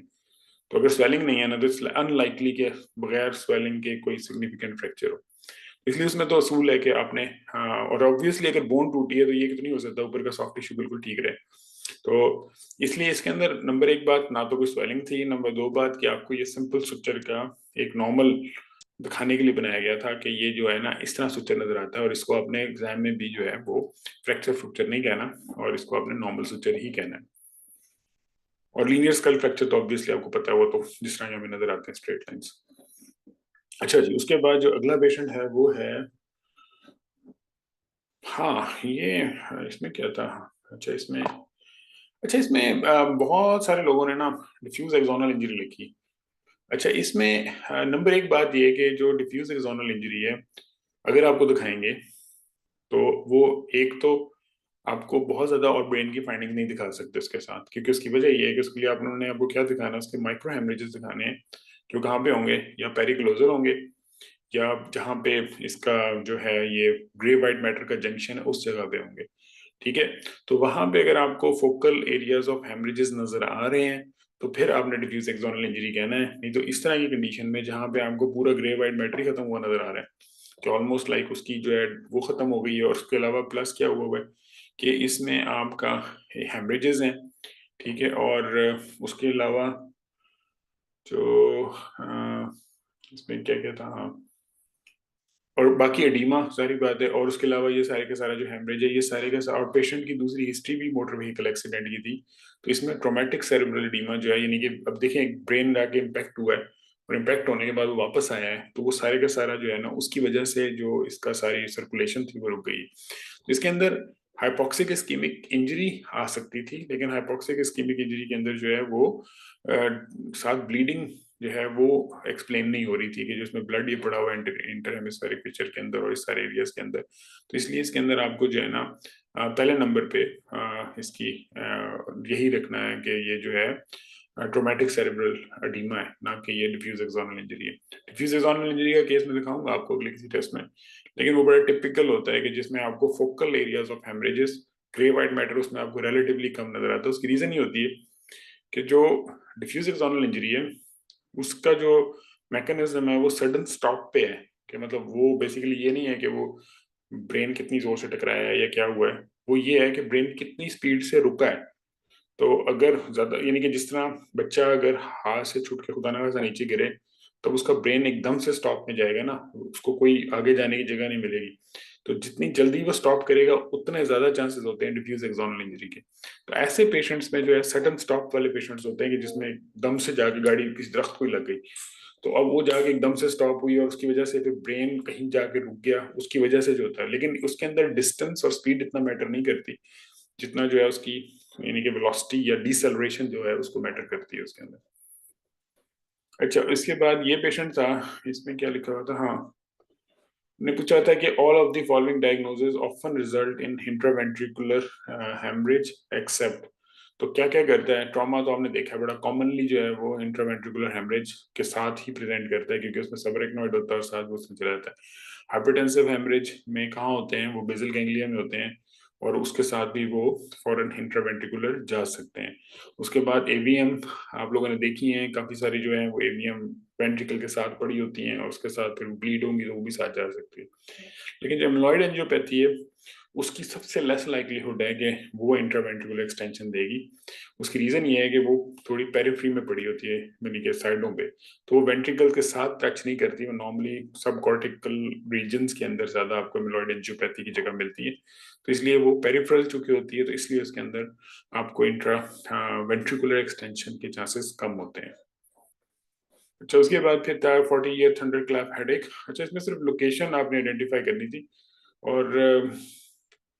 इसमें उन्होंने देखें अगर आपको इम्पोर्टेंट चीज में जो है वो ये है कि अगर आपको सेंटर्ड दो जगहों पे आपको क्वेश्चन आ सकता है, एक सिल्विन फिशर में सेंटर्ड है, एक एंटीरियर हेमिस्फेरिक फिशर में सेंटर्ड है। अगर सिल्विन फिशर में सेंटर्ड है फिर एमसीए, और अगर एंटीरियर इंटर हेमिस्फेरिक फिशर में सेंटर्ड है तो फिर एसीए या ए कॉम, सॉरी ए कॉम का एनोरिज्म। तो इसलिए आप लोगों ने याद रखना है कि इसमें चूंकि जो हेमरेज था वो एंटीरियर हेमिस्फेरिक फिशर में था, और वो पीछे आके वो जाहिर बात है कि सुपरासेलुलर सिस्टम के साथ कंटिन्यू करती है, तो वहां पे पड़ा हुआ था। तो इसलिए इसका मतलब ये है कि ये most likely anterior communicating artery का एनोरिज्म था। पाइका का भी आपको पता है कि एनोरिज्म यहाँ नहीं करेगा, बेजल ट्रिप का भी बेजल सिस्टम में जाएगा और वो आगे यानी कि उसके साथ सर्कल ऑफ विलिस के राउंड फिरेगा, लेकिन वो आगे एंटीरियर हेमिस्फेरिक फिशर में सेंटर्ड नहीं होगा। तो इसकी जो क्वेश्चंस आते हैं वो ये है कि सेंटर्ड कहाँ पे ब्लड, यानी कि चला तो सारी जगह जाएगा, ज्यादा एक्सटेंसिव ब्लीड होगा तो वो दोनों साइडों में सिल्वियन फिशर में ये वाला भी घुस सकता है। लेकिन प्रॉब्लम ये है कि उसकी मैक्सिमम ब्लड किस जगह पड़ा है, तो वो साइट होती है कि जहाँ पे उसकी यानी कि एनोरिज्म की लोकेशन होती है। तो इसलिए इसमें चूंकि एंटीरियर हेमिस्फेरिक फिशर था, तो उसमें आपके पास एक कॉम आपको पता है कि एंटीरियर हेमिस्फेरिक फिशर बिल्कुल नीचे पड़ा होता है, तो वहां से वो ब्लीड करके जो है ना ऊपर चला जाता है। अच्छा, एक ये क्वेश्चन था, ये आप लोगों ने खैर ठीक किया था।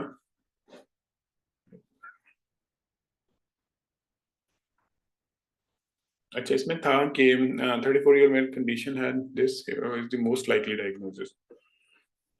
इसमें तो आप लोगों के पास टिपिकल वो एक सिनेरियो था, और उसमें आपको रिंग एनहांसिंग लीजन मिलना और आपको जो है सेंट्रल डिफ्यूजन रिस्ट्रिक्शन मिल रही थी, ठीक है। और इसमें एक जो चीज और इम्पोर्टेंट थी वो ये रिम साइन सा था, जो दोनों साइडों पे आपको ये नजर आ रहा था, यहाँ से ये T2 के ऊपर। तो ये भी एब्सेस को थोड़ा सा इंडिकेट करता है। एक मिनट आपको दिखाए तो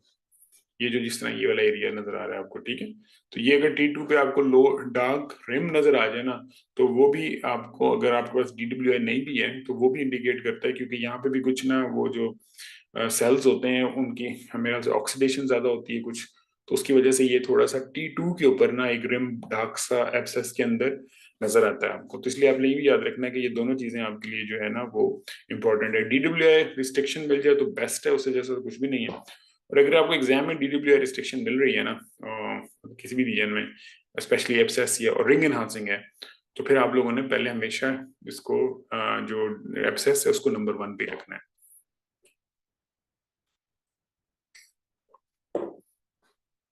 अच्छा जी, अगला क्वेश्चन जो है वो 10 नंबर।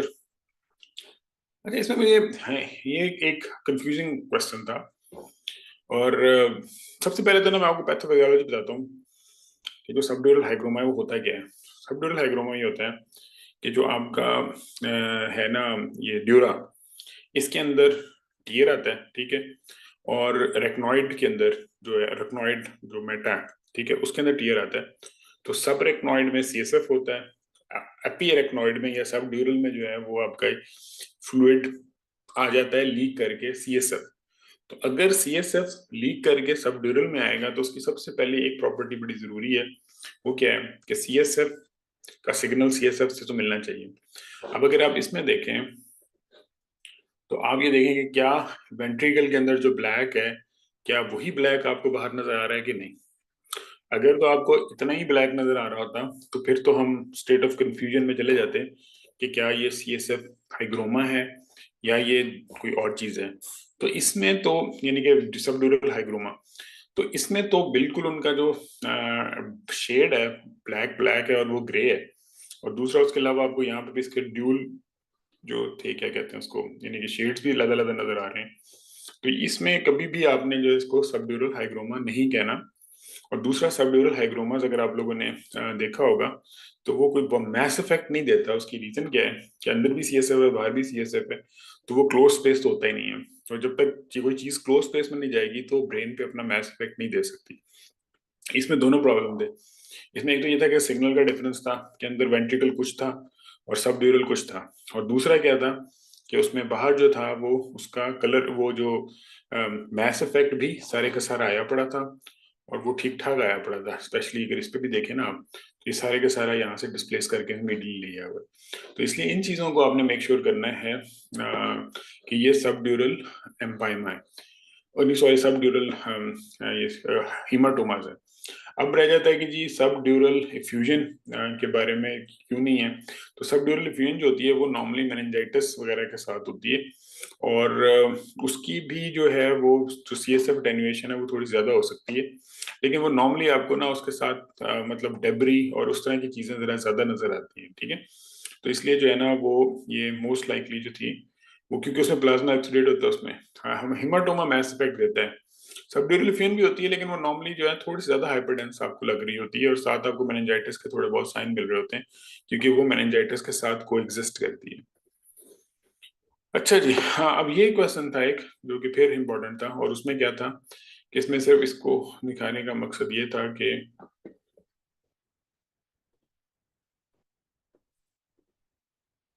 एक मिनट पेन को, हाँ अच्छा, ये और इसको भी ओपन कर लेते हैं हम। इसमें क्या था, इसमें एक बड़ा वही इनकम्प्लीट रिम साइन था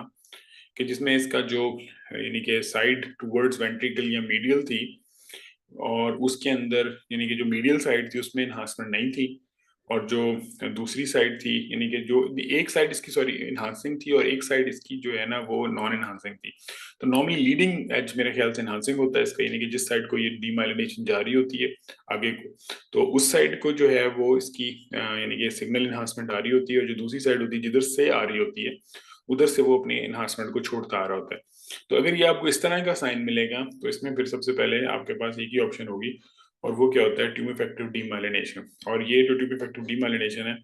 ग्लियोब्लास्टोमा मल्टीफॉर्म में क्यों नहीं होता, क्योंकि उसके अंदर क्या होता है, कभी भी इतना स्मूथ रेम नहीं हो सकता, पहली चीज। दूसरा ये कि उसका जो नेक्रोटिक एरिया होता है वो नॉर्मली वो जो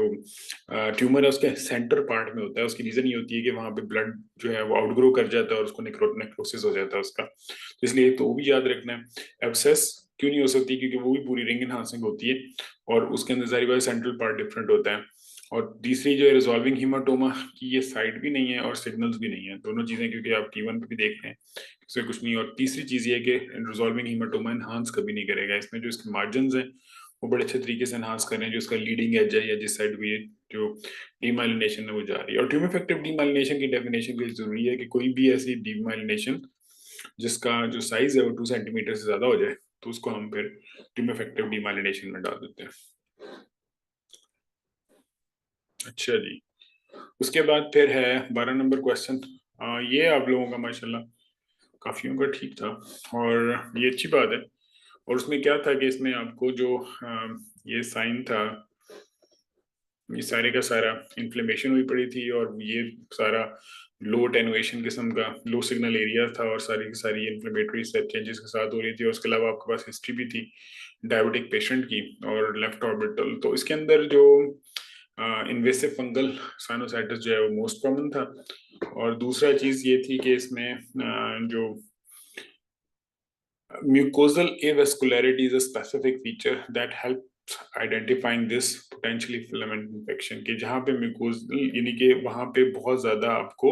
इन्हांसमेंट उस तरह की नहीं मिलती जिस तरह की। और इसके अंदर सबसे बड़ा फायदा वो क्या होता है कि जो फाइंडिंग्स होती हैं वो डिस्प्रोपोर्शनेटली ज्यादा होती हैं, मतलब clinically as compare to imaging की। तो ऐसे पेशेंट जिसमें आपको साइनोसाइटिस नजर आ रहा है और वो डायबिटिक है, तो हो सकता है कि वो फुल फ्लोन आपको इमेजेस में ना नजर आ रही हो, लेकिन अगर हल्की सी भी आपको वहां पे पीछे फैट स्टैंडिंग नजर आ गई ऑर्बिट के अंदर, तो आपने उसके अंदर जिस तरह इसमें आपको आ रही है नजर, तो उसमें आपने फौरन ये जो है ना ये स्टैंडिंग सी आ गई है, तो ये फौरन के फौरन आपने जो है ना इसको ये इन्वेसिव में डाल के और ये एस्परजिलोसिस के अंदर और वो चला जाएगा उसमें, ठीक है। अच्छा जी, अगला जो है वो था, हाँ ये इंपॉर्टेंट क्वेश्चन था कि इसमें जो है ना आप लोगों के मेरे ख्याल से मेजोरिटी ने जो है वो ऑस्टियोमाइलिटिस को सिलेक्ट किया है, जबकि ये जो था एब्सेस थी। और ऑस्टियोमाइलिटिस क्यों नहीं था, क्योंकि उसकी रीजन ये थी कि जब ऑस्टियोमाइलिटिस आप देखते हैं तो बोन की इरोजन ठीक ठाक होती है, कि यहाँ से टूथ तो एक्सट्रैक्ट हुआ हुआ है, लेकिन जो टूथ के मार्जिन है वो इतने कोई डिस्ट्रक्टिव नहीं है, जिस तरह की अगर अगर जो इन्फेक्शन है वो बोन सेंटर्ड होती, ऑस्टियोमाइलिटिस होता, तो वो साथ थोड़ी सी स्क्लेरोसिस और इरोजन जरूर कर चुकी होती है अब तक। और साथ इस जगह पे जहाँ पे ये मार्जिन थे जिधर एक्टिव इन्फेक्शन थी वहां पे ऑस्टियोपिनिया भी थोड़ा सा साथ होना था। और इस वजह से जो था ये बेसिकली अगर आप इधर देखें तो इसमें आपको ये एब्सेस तो नजर आ रही है पूरी, क्योंकि सेंटर्ड यहाँ पे जो लीजन है ना, अगर तो यहाँ पे सेंटर्ड होता और इस साइड पे भी गया होता, इस साइड पे गया होता, तो फिर तो हम इसको मैंडिबल का ऑस्टियोमाइलिटिस की तरफ लेके जाते। लेकिन क्योंकि वहां सेंटर्ड उधर नहीं है, सेंटर्ड वो मेस्टिकेटर स्पेस के अंदर है, और साथ इसके जो मार्जिन हैं वो यहाँ से टूट निकला हुआ है ना, इसलिए आपको ये डिफेक्ट नजर आ रहा है। लेकिन इसके मार्जिन उतने डिस्ट्रॉयड नहीं है कि जितने मतलब ऑस्टियोमाइलिटिस में होते हैं। तो इसलिए इसमें जो था आपका बहुत सारों ने जो ऑस्टियोमाइलिटिस बनाया, तो ये मतलब ऑस्टियोमाइलिटिस का एक केस जो है ना खासतौर पर मैंडिबुलर, वो आप लोग जरूर देखें। और उसके बाद फिर ये है कि ये मेस्टिकेटर स्पेस, ये भी उसकी कॉम्प्लिकेशन है टुथ की, कि वो इन्फेक्टेड टुथ है ना, तो उसके साथ भी आपका यहाँ पे जो इन्फेक्शन स्प्रेड करके तो यहाँ पे भी वो कलेक्शन आ सकती है। और बाकी जो ऑप्शंस थी वो आपने देखे, स्क्वेमोस सेल कार्सिनोमा, ये रिट्रोमोलर वो तो इसके पीछे होता है। उसके बाद सार्कोमा भी ये नहीं है। उसके बाद हाइपरट्रॉफी तो इधर होती नहीं है, वो तो बाहर होती है मेस्टिकेटर मसल की। तो इसलिए ये सारे के सारे जो था, जो दो मेन डिफरेंशियल थे उसके अंदर से आपने इसको इसमें से एब्सेस जो था वो करेक्ट आंसर था। उसके बाद जो है वो एक सीटी था, और इसमें उन्होंने मेरे ख्याल से आप लोगों का इसमें आंसर देख लूं, हाँ मेजोरिटी ठीक थे। अच्छा, इसमें जो आपके ये है ना साइनसेस, इनका आपको ड्रेनेज पाथवे का आइडिया होना चाहिए कि इसमें जो इसमें इन्वॉल्वमेंट थी वो किसकी थी, फ्रंटल साइनस की, मैक्सिलरी साइनस की, और मोस्ट लाइकली इंटीरियर जो एथमोइडल एयर सेल्स होंगे वो भी साथ इन्वॉल्व होंगे। तो ये जो राइट मैक्सिलरी, एंटीरियर एथमोइडल और फ्रंटल साइनसेस, ये जो एरिया है सारे का सारा, ये सारा कॉमन ड्रेन करता है ऑस्टियोमेटल कॉम्प्लेक्स के थ्रू। तो अगर इन तीनों की आपको इन्फेक्शन मिल रही है तो इसका मतलब ये है कि ऑस्टियोमेटल यूनिट के अंदर प्रॉब्लम है। हम इसको इसी तरह उनको रिपोर्ट करते हैं कि जी जो है ना obstruction at the level of osteomeatal unit है। जो बाकी आपके दोनों हैं, फ्रंटल रिसेस पैटर्न में आपका जो है वो फ्रंटल साइनस प्रेडोमिनेंटली इन्वॉल्व होता है, और उसमें थोड़े से आपके एंटीरियर मॉडल एयर सेल्स भी आ जाते हैं। स्पोरेडिक पैटर्न आपका किसी भी जगह पे हो सकता है, उसका कोई पैटर्न नहीं है। और जो स्फीनो एथमोइडल रिसेस पैटर्न है उसमें आपके जो है पोस्टीरियर एथमोइडल एयर सेल्स और स्फीनोइड साइनस, ये दो इन्वॉल्व होते हैं। यानी इनकी दोनों की ड्रेनेज चूंकि एक साथ है, तो अगर स्फीनो यानी ये दो आपके साइनसेस इन्वॉल्व हैं, स्फीनोइड और एथमोइडल, पोस्टीरियर एथमोइडल, तो फिर आपने स्फीनोएथमोइडल रिसेस पैटर्न के साथ, यानी उस जगह पे कोई प्रॉब्लम है जिसकी वजह से ब्लॉकेज हुई हुई है और वो दोनों इन्वॉल्व हो रहे हैं। और अगर आपका फ्रंटल एथमोइडल, एंटीरियर एथमोइडल और मैक्सिलरी साइनस इन्वॉल्व है, तो फिर आपका ये ऑस्टियोमेटल यूनिट का प्रॉब्लम है, ये ओएमसी जिसको ऑस्टियोमेटल यूनिट कॉम्प्लेक्स कहते हैं। तो इस जगह पे वो प्रॉब्लम, और फिर उसकी वहां पे अगर ऑब्स्ट्रक्शन हो तो फिर आपकी जो है इन सारों का साइनोसाइटिस हो जाता है। तो इसलिए जब भी आप साइनसिस को देखते हैं, एवेल्युएट करते हैं या साइनोसाइटिस के लिए एवेल्युएट करते हैं, तो इसको जरूर देखा करें कि इसकी इन्वॉल्वमेंट का पैटर्न जो है वो क्या है। अच्छा सॉरी, अच्छा इसके बाद जो है ना वो फिर था आपका अगला पेशेंट, जो कि माशाल्लाह काफी ने ठीक किया हुआ है। ये आपको इसमें ही बड़ा अच्छा आइडिया हो गया था कि वो एक टिपिकल सा जो है वो पैटर्न था जो कि इन्वॉल्व कर रहा था राइट क्रोटेड बॉडी के रीजन को, और उसमें इसकी सारे करेक्टरिस्टिक्स, और चूंकि उसकी वेस्कुलर था और पैरागैंग्लियोमा की तरफ इसकी जा रहा था, वही पेपर और वो जो अपीयरेंस थी। तो ये सिंपल आपको एक, इसमें कोई इतनी लंबी चौड़ी डिस्कशन नहीं थी, इसमें सिंपल ये था कि ये यहाँ पे करोटेड बॉडी ट्यूमर था, और जो इस लोकेशन में था, इसलिए आपने इसको इस हिसाब से जो है वो देखना था। अच्छा, उसके बाद ये एक फ्रैक्चर का केस था, और इसमें उन्होंने आपके जो टाई थी वो इस दोनों के दरमियान में थी कि क्या ये सिंपल जाइगोमेटिक आर्च फ्रैक्चर है या ये जाइगोमेटिक को मैक्सिलरी कॉम्प्लेक्स फ्रैक्चर है, जिसको आप जो है ट्राइपॉड फ्रैक्चर भी कहते हैं। तो अगर इसमें आप देखें तो इसमें आप देखा है कि इसमें सारी की सारी इसकी बोन्स जो हैं, जो जो एरियाज थे वो आपके उड़े हुए थे, zygomatic arch, lateral orbital wall और मैक्सिलरी साइनस वॉल के सारे एरिया से इन्वॉल्व हुआ था। तो ये बेसिकली जो था इसमें आपको सबसे अच्छा नजर आ रहा था, ये देखिए यहाँ भी टूटा हुआ, ये भी टूटा हुआ और ये भी टूटा हुआ। तो ये जो है वो ट्राइपॉड फ्रैक्चर था, और इसको ही आप जो है वो जाइगोमेटिको मैक्सिलरी कॉम्प्लेक्स फ्रैक्चर कहते हैं। तो इसलिए बाकी, लेकिन आप लोगों ने ये सारी की सारी जो डिस्क्रिप्शंस हैं उनको आपने रीड करते जाना है साथ साथ, ताकि ये भी सारी की सारी चीजें आपकी क्लियर होती जाएं। अच्छा, उसके बाद था रेटिनोब्लास्टोमा, और इसमें परसेंटेज पूछी हुई थी, और परसेंटेज इसमें बहुत ज़्यादा है, ऑलमोस्ट लाइक 90% तो एटलीस्ट है। तो इसका मतलब ये है कि लेकिन 10% फिर भी ऐसे केसेस हो सकते हैं जिसमें कैल्सिफिकेशन ना हो। तो इसको भी आपने जहन में रखना है कि गो के मेजोरिटी में हो सकते हैं, लेकिन जो टिपिकल आपको एग्जाम में भी कई दफा ये दिखा सकते हैं और आपसे फिर ये क्वेश्चन पूछ सकते हैं कि इसमें कैल्सिफिकेशन नहीं है तो क्या ये हो सकता है, तो आपने फिर वही बात आनी है कि 90 से 95% में तो कैल्सिफिकेशन होती है, लेकिन रेयरली कैल्सिफिकेशन के बगैर भी प्रेजेंट कर सकता है। तो ये इसमें आपके लिए इम्पोर्टेंट मैसेज था। उसके बाद फिर अगला क्वेश्चन था, इसमें जो फाइंडिंग्स थी वो आपकी थी, सॉरी एक मिनट, हाँ, इसमें तो माशाल्लाह सारे ठीक थे तकरीबन। अच्छा, उसमें आपके पास ये था कि आपको एक तो हाँ इसका दिया हुआ था इमेज वो सॉरी वीनोग्राफी का, लेकिन जो ज्यादा इंपॉर्टेंट इसमें फाइंडिंग थी वो क्लियर कट थी कि यहाँ पे जो राइट ट्रांसवर्स साइनस है और सिग्मोइड साइनस का जो प्रॉक्सिमल पार्ट है वो सारे का सारा थ्रोम्बोज पड़ा हुआ है। और उसके अलावा इसमें आपको सारे का सारा फ्लूइड नजर आ रहा है जो कि यहाँ से टैगमेंट टेम्पनाई की भी इरोजन की हुई है और सारे का सारा यहाँ पे फ्लूइड की इन्वॉल्वमेंट है। तो इसका मतलब ये था कि ये जो सारे का सारा था ये ओटाइटिस मीडिया विद कॉम्प्लिकेशन था, कि जिसमें जो है वो कॉम्प्लिकेशन क्या हुई कि वो इंट्रा, जब जाहिर बात है कि जैसे ही यहाँ से वो बाहर निकलता है जो ये मेस्टोडाइटिस इन्फेक्टेड प्रोसेस है तो साथ ही ड्यूरा होती है, तो ड्यूरो को इन्फ्लेम करता है तो साथ ही मेनिंजाइटिस होता है। इन्फ्लेमेशन की वजह से फिर सेकेंडरी जो है वो वहाँ पे चूंकि जो ये ट्रांसवर्स साइनस है वो चूंकि ड्यूरा में ही रन करते हैं, तो वो ड्यूरा की इन्फ्लेमेशन की वजह से वहाँ पे ड्यूरल साइनस थ्रोम्बोसिस जो है वो काफी कॉमनली आ जाता है।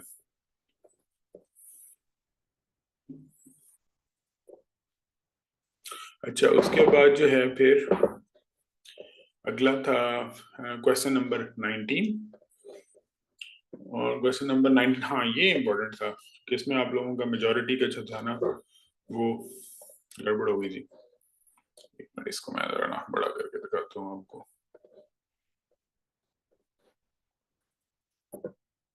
ये एक एरिया पड़ा हुआ था और इस जगह पे, ठीक है, और इसका ये था इसका T1, ये था इसका T2 और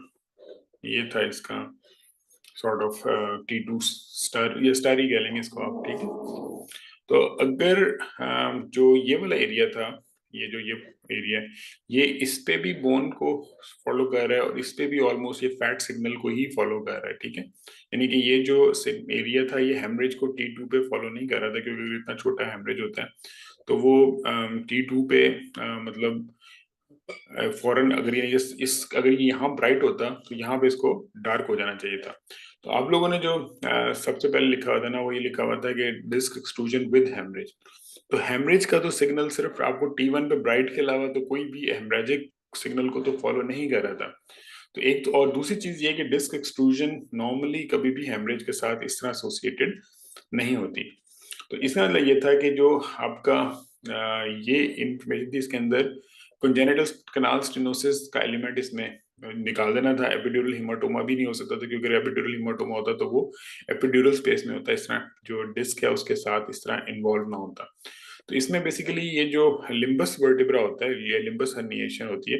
उसमें क्या होता है कि जो इसका पोस्टीरियर पार्ट होता है जिस तरह ये वाला पार्ट है वो इसके साथ ज्वाइन नहीं होता, और जब डिस्क कई दफा प्रोट्रूड करती है बाहर तो वो लिम्बस का जो ये पार्ट होता है इसको भी साथ ही बाहर ले जाती है। तो इसमें यही हुआ था कि जिस तरह डिस्क प्रोट्रूड हुई तो चूंकि ये इसके साथ फ्यूज नहीं था, ये एपोफिसिस से अलग पड़ा हुआ था, तो उसकी वजह से जब डिस्क बाहर गई है तो उस वाले पार्ट को जो यहाँ होना चाहिए था उसको उठा के भी साथ ही पीछे धक्का मारते हुए साथ ले गई है। तो इसलिए आप लोगों को ये सिर्फ इसलिए इंपॉर्टेंट था कि ये जो है रिंग एपोफिजियल फ्रैक्चर विद हर्निएशन थी, कि वो जो टिप थी जो कि ऑसिफाई भी नहीं हुई थी वो थोड़ी सी स्प्लिट करके बाहर चली गई है बस। अच्छा जी, इसको याद रखना है आपने, हेमरेज को याद कभी भी नहीं आपने डिस्क प्रोट्रूजन के साथ हेमरेज, मेरा नहीं ख्याल कि कोई इसकी बहुत ज्यादा लाइक्लीहुड है, वो बिल्कुल ही नहीं होता, चांस ही कम है। अच्छा, एक ये क्वेश्चन था, इसको भी आप लोगों में से वैसे तो मेजोरिटी ने ठीक किया हुआ, अच्छी बात है, लेकिन काफी सारों ने दूसरे भी लिए थे ऑप्शंस। अच्छा, इसमें जो दो चीजें आपने याद रखनी है इसमें, ये एक मिनट है कहाँ गया? ये इसमें एक तो चीज ये थी कि जो L4 था इसका एंट्रोलिस्थीसिस था,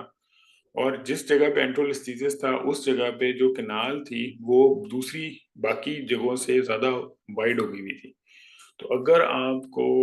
कैनाल वाइडनिंग मिले उस जगह पे जहाँ पे एंट्रोलिस्थीसिस है, तो आप लोग पहले थ्योरी में पढ़ चुके हैं कि इसका मतलब ये है कि स्पॉन्डाइलोलाइसिस है, कि ये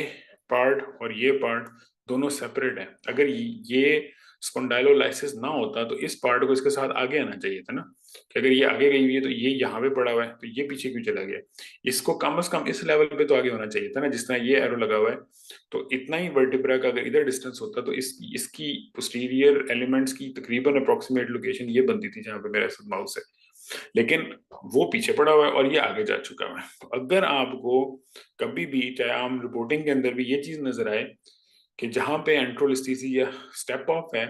वहां पे कैनाल भी वाइडन हो चुकी हुई है, तो फिर वो स्पॉन्डाइलोलाइसिस है, आपको चाहे वहां पे फेसेट नजर वो सॉरी ये लेमिना नजर आए, पार्स नजर आए या ना आए, लेकिन आपने उसको वहां पे डेफिनेट वो पार्स इंटरआर्टिकुलरिस का फ्रैक्चर या डिफेक्ट या कंजेनिटल डिफेक्ट जो भी था वो होगा। उसके बगैर ये पॉसिबल ही नहीं है कि अदरवाइज कैनाल वाइडनिंग हो ही नहीं सकती जब तक ये दोनों फ्रेगमेंट्स आप सेपरेट ना कर दें। तो इसलिए इस सिर्फ यही इसमें टेक होम मैसेज था के लिए कि ये जो एंट्रोलिस्थेसिस के लेवल पे कैनाल वाइडनिंग मींस स्पॉन्डाइलोलाइसिस, बस ये याद रखना है आपने, ठीक है। और बाकी सारी बात है कि अगर आपने इसके अंदर आगे फर्दर करना है तो स्पॉन्डाइलोलिस्थेसिस ओनली कैसे हो सकता है कि अगर स्पॉन्डाइलोलिस्थेसिस होता तो ये भी साथ आगे जा चुका होता कि स्पॉन्डाइलोलिस्थेसिस मीन कि एक वर्टेब्रा आगे स्लिप कर गया लेकिन वो पोस्टीरियर एलिमेंट साथ लेके आगे गया हुआ है, तो फिर उसका पोस्टीरियर यानी कि आप उससे ऊपर वाले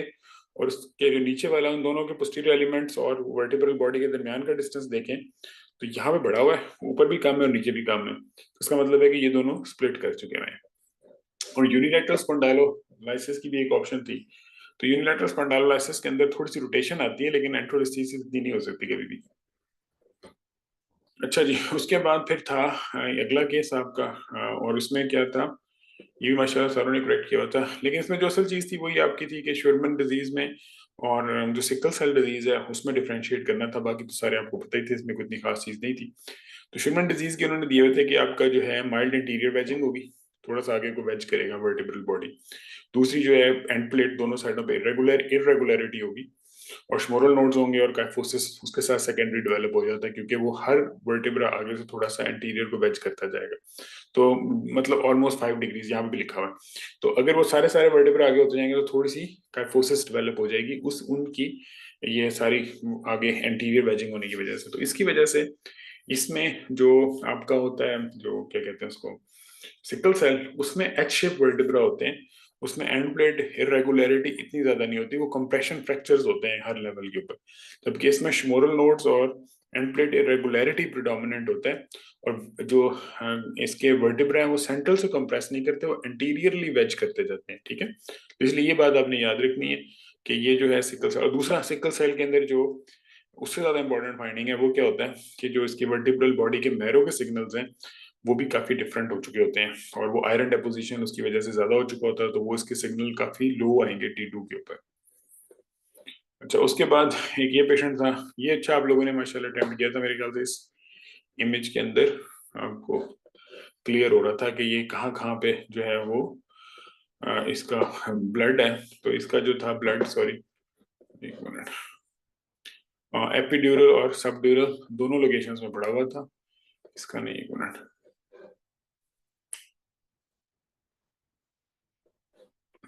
यहाँ पे भी आपको आइडिया हो रहा है कि ये पूरे का पूरा जो है एपिड्यूरल जा रहा है और ये सारे का सारा यहाँ पे सब ड्यूरल जा रहा है, यानी कि जो ड्यूरा है उसने उसके ऊपर भी ब्लड पड़ा और ड्यूरा के अंदर वाली साइड पे भी ब्लड पड़ा हुआ है, और उसने कॉर्ड को कंप्रेस करके साइड पे लगाया हुआ है, ये देखिए। तो इसलिए इसके अंदर जो था आपकी यही बस थी कि एपिड्यूरल और सब ड्यूरल जो है यानी कि दोनों साइडों पे ड्यूरा के आपको आप एपिड्यूरल और सब ड्यूरल दोनों साइडों पे आपको ब्लीड नजर आ रहा था, और इसकी जाहिर बात है कि ये एसोसिएशन ज्यादा है आपके एनकाइलोजिंग स्पॉन्डिलाइटिस के पेशेंट्स के साथ। और ये मेरा ख्याल है कि इस टेक्स्ट को आप जरूर पढ़ लीजिएगा क्योंकि इसमें कुछ उन्होंने परसेंटेजें भी दी हुई हैं कि वो ऑलमोस्ट बहुत ज्यादा इंसिडेंस है उसका, इसका सब ड्यूरल एपिड्यूरल ब्लीड का इनके साथ। अच्छा जी, उसके बाद फिर आपका आता है, हाँ ये तो इसका वर्ड था यूज करना कि आपका सबसे अच्छा वर्ड कौन सा इसके लिए, तो एक मिनट में आप अगर तो जो ये मार्जिन है ना, इस ये अगर साथ इसके मतलब बाहर को निकल रहे हो यानी कि इसकी भी मतलब चोंचे सी बन रही हो, तो फिर आप इसको डिस्क ऑस्टियोफाइड कॉम्प्लेक्स का वर्ड यूज करते हैं। और अगर ये जिस तरह यहाँ से भी आप देखें ना तो ये इसके साथ ही मार्जिनेट करता हुआ बाहर जा रहा है, यानी कि जो ये वर्टिब्रल बॉडी के टिप्स है ना इनकी भी अगर बाहर को निकल रही हो ना चोंचे सी साइडों से, जिस तरह ये आगे हुए आप देखें ना तो ये आगे को भी थोड़ा सा ना इस तरह एंड प्लेट बाहर को निकली पड़ी है, तो अगर इस तरह मार्जिन आउटग्रो हुए हुए हो तो फिर आप इसको वर्ड यूज करते हैं डिस्क ऑस्टियोफाइड कॉम्प्लेक्स। और अगर आपका जो सिर्फ डिस्क होगी तो फिर जो इनके प्ले है वो जो वो है क्या कहते हैं उसको, जो मार्जिन हैं वो बिल्कुल क्लियर होते हैं, वो कभी भी साथ बाहर आउटग्रो नहीं करते हैं। तो ये बस आपने इसमें एक इम्पोर्टेंट था कि इसका वर्ड की जो सिलेक्शन थी, तो कि अगर आपको उसके साथ ऑस्टियोफाइट्स यानी कि जो उसके टिप्स हैं वो थोड़ी सी इस तरह बाहर को बल्ज होती नजर आ रही हैं, तो फिर वो डिस्क ऑस्टियोफाइड कॉम्प्लेक्स होगा। और अगर वो बिल्कुल स्ट्रेट है लेकिन डिस्क अलग बाहर निकल के प्रोट्रूजन टाइप में गई हुई है, तो फिर आप उसको डिस्क, और डिस्क एक्सट्रूजन तो ये वैसे भी नहीं थी, क्योंकि डिस्क एक्सट्रूजन तो फोकल होती है, तो डिफ्यूज पूरी की पूरी आग बाहर जा रही थी। और वो यानी कि ऑसिफिकेशन तो हमने देख ली थी पहले भी, और सिंडेस्मोफाइट भी, जारी बात है वो भी उसके ऊपर एनुलस के ऊपर होते हैं। अच्छा, उसके बाद था ये पेशेंट, इसमें क्या था, हाँ, इसकी सिर्फ ये थी इम्पोर्टेंट चीज कि इसकी ये शेप, कि अगर ये ट्रायंगुलर शेप है तो फिर ये कैरी वन मेलफॉर्मेशन होता है, और जो एक्वायर्ड कैरी वन मेलफॉर्मेशन होती है वो नॉर्मली किसके लिए होती है, कि जिसमें सेकेंडरी वो मैस इफेक्ट, को ब्रेन में ट्यूमर पड़ा हुआ है और वो नीचे पुश कर रहा है, तो उसमें फिर इस तरह एंगुलेशन नहीं आती, उसमें फिर वो ब्लंटेड एंड्स होते हैं। ये इसमें तो बिल्कुल ही ट्रायंगुलर शेप इस तरह बिल्कुल स्ट्रेट सा ट्रायंगल सा बनता है यूं, जबकि उसमें ब्लंटेड यूं गोल सा होता है जो कि नीचे पुश करता हुआ आ रहा होता है। तो इसलिए ये याद रखना है कि इसकी जो शेप है क्यारी वन में, तो वो आप लोगों ने याद रखनी है कि वो इस तरीके से होगी। और अगर जो ब्लंटेड एंड होगा नीचे से गोल, तो और ऊपर कोई ट्यूमर वगैरह पड़ा है या कोई क्या कहते हैं हाइपोटेंशन हो रही है किसी वजह से इडियोपैथिक इंट्राक्रैनियल, तो उसमें भी वो नीचे आ जाता है, लेकिन उसमें वो कभी भी इस तरह नुकीला नहीं होगा, मतलब वो ब्लंटेड सा होगा। अच्छा जी, उसके बाद फिर है पेशेंट 25 नंबर, हाँ, उसमें वो ये है कि कॉन्ट्राइंडिकेशन टू लंबर पंक्चर। तो उसमें किसी ने जो है वो, उनके काफियों ने सबरेक्नॉइड हेमरेज भी लिखा हुआ है। तो अब जब तक सीटी स्कैन नहीं था तो तब तक जो सबरेक्नॉइड हेमरेज का जो डायग्नोसिस होता था वो आपका लंबर पंक्चर पे ही होता था, कि उसमें आप जब लंबर पंक्चर करते थे तो उसके अंदर आप फिर उसको एनालाइज करते थे कि क्या इसमें ब्लड आ रहा है कि नहीं। तो इसलिए उसमें तो कोई कॉन्ट्राइंडिकेशन नहीं है किसी भी किस्म की सबरेक्नॉइड हेमरेज में, कि बल्कि ये याद रखना है आप लोगों ने कि पहले लेवल पे यानी कि सीटी स्कैन के आने से पहले सबरेक्नॉइड का डायग्नोसिस ही सिर्फ लंबर पंक्चर पे पॉसिबल होता था, क्योंकि उसके अलावा आपको कैसे पता लगना है कि वो क्या चीज थी। उसके अलावा जो दूसरा था वो है कि हिस्ट्री ऑफ स्पाइनल सर्जरी, नहीं उसकी भी कोई कॉन्ट्राइंडिकेशन नहीं है। कंट्रास्ट एलर्जी भी इसमें, क्योंकि कंट्रास्ट तो आपने देना ही नहीं है, तो कंट्रास्ट एलर्जी का भी कोई लॉजिक नहीं। तो इसमें सिर्फ ब्लीडिंग डायस्टेसिस, लेकिन आपको जो लंबर पंक्चर के बाकी कॉन्ट्राइंडिकेशन है वो आपको जरूर आने चाहिए। और उसमें जो है लोकल स्किन इन्फेक्शन हैं और रेज्ड इंट्राक्रेनियल फ्रैक्शन है, एक्सेप्ट वही जो आपका pseudo tumour cerebri idiopathic intracranial hypertension, उसके अंदर भी आप कर सकते हैं। और क्रिप्टोकोकस अगर मेनिंजाइटिस की सस्पिशन है तब भी आप कर सकते हैं। उसके बाद फिर सस्पेक्टेड स्पाइनल कॉर्ड मास, इंट्राक्रैनियल मास, और इनकी वजह इनके अंदर आप नहीं करेंगे। और अनकंट्रोल्ड ब्लीडिंग डायस्टेसिस और लैक ऑफ पेशेंट कोऑपरेशन, तो ये सारे के सारे वो फीचर्स थे जिसके अंदर आपने इसको कॉन्ट्राइंडिकेशन है लंबर पंक्चर के लिए। तो यहाँ पे हम अपना आज की डिस्कशन खत्म करते हैं, और आप लोग अब अगले टेस्ट के लिए कल मैं इंशाल्लाह, बल्कि आज ही हम आपको टेस्ट दे देंगे, और कल इंशाल्लाह वो डिस्प्ले हो जाएगा। आज रात को बना के जाऊंगा इंशाल्लाह टेस्ट। और इसको जब हम डिस्कशन करेंगे तो हमने दोनों याद रखनी है अपनी चीज़ें। एक को ये है कि जो आप लोगों ने अगले टेस्ट में अगर तो आप वॉलंटियर खुद कर दें तो ज़्यादा अच्छा है, कि भाई हम एग्जाम में बैठना चाहते हैं। नहीं तो फिर दूसरी बात ये है कि हम रैंडमली आप लोगों को कॉल कर लेंगे और उनमें से जो अटेम्प्ट करना चाहे वो कर सकता है। लेकिन मेरा मशवरा ये है कि जिस तरह यहाँ पे क्लोज सर्किट है ना, मतलब कोई ओपन डिस्कशन, बहुत ज़्यादा लोग तो है नहीं, तो आप लोग इसमें ट्राई करें और अपने इन स्किल्स को, जो बोलने के स्किल्स हैं उनको भी बेहतर करेंगे, और आप उसी तरह अटेम्प्ट करेंगे कि जिस तरह आप एग्जाम में अटेम्प्ट करते हैं। तो उसमें मैं एक्सटेज भी लगाऊंगा, उसमें मैं सारी की सारी जितने भी केसेस है ना एग्जाम से रिलेटेड वो आपने करना है, और आपने उसी तरह ही उसको अपने जो थॉट प्रोसेस है तो उससे डेवलप कर रहे हैं आप। और दूसरा फिर आपने बोलने का जो प्रोसेस है वो अपने अगले वाइवा सेशन से तो हमने स्टार्ट करना। तो अगले में हम ये करेंगे, जिस दिन टेस्ट खत्म होगा उससे अगले दिन डिस्कशन रखेंगे, ताकि एक दिन में आप अपने सारे ये इसके आंसर्स जरूर पढ़ लेंगे। फिर हम आंसर्स को जस्ट सिंपल 5-15 मिनट में तेज तेज रिवाइज कर लेंगे, और उसमें अगर कोई काम का पॉइंट होगा तो वो हम डिस्कस कर लेंगे, या आपको कोई क्वेश्चंस हैं तो वो हम जरूर डिस्कस करेंगे। उसके बाद फिर हम अपना सेशन स्टार्ट कर देंगे और उस सेशन के अंदर जो भी मतलब हम जिस तरह वाइवा होता है उस तरह करेंगे और उसमें कोशिश करेंगे कि अगर जो लोग वाइवा दे रहा है या जो बंदा वाइवा दे रहा है वो वाइवा दे, लेकिन जो बाकी सारे बंदे फारिग बैठे हैं वो उसको भी सुने, लेकिन अपने टॉक्स की भी किसी कागज साथ रख लें, उस पर लिखना शुरू कर देंगे उनकी क्या फाइंडिंग। अगर आप जहन में सोचेंगे ना कि हमने ये फाइंडिंग है हमारे, तो वो फाइंडिंग हमेशा बायस्ड होती है। वो आप कहेंगे नहीं हम इस तरह ही सोच रहे थे, तो वो नहीं करना आपने, आपने लिख लेना जो भी आपको लगे। बेशक आप एक लाइन में लिखें, बेशक आप 2 लाइन में लिखें, लेकिन लिख जरूर लें। डॉक्यूमेंट करेंगे आपको अपनी सेल्फ रियलाइजेशन के लिए जरूरी है, तो इसलिए ये आप लोगों ने ख्याल रखना है। तो इंशाल्लाह अब आप लोगों के क्वेश्चंस हैं तो आप पूछ लें इस वक्त, फिर हम उसको आगे चलते हैं। अपनी कोई सजेशंस है आप लोग बिल्कुल शेयर कर सकते हैं हमारे साथ।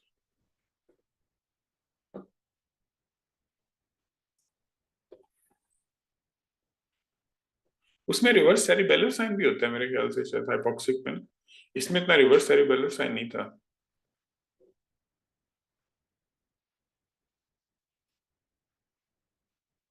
और दूसरे इसमें ब्लड जो था वो सब रेक्नॉइड स्पेस से बाहर भी आया हुआ था, एक कॉर्टेक्स में भी पड़ा हुआ था थोड़ा सा ब्लड ना, फ्रंटल साइड पे था ना, उस इमेज को देखिएगा, उसमें उसमें आगे भी थोड़ा सा बाहर भी निकला हुआ है। और दूसरा alternative hypoxic ischaemic brain injury होती है, लेकिन वो नॉर्मली मेरा ख्याल है कि एडल्ट्स में से ज्यादा पीडियाट्रिक पॉपुलेशन में काफी ज्यादा कॉमन है, और एडल्ट में भी होती है जारी बात है, लेकिन उसमें भी पोस्टीरियर फोसा स्पेयरिंग होती है साथ। और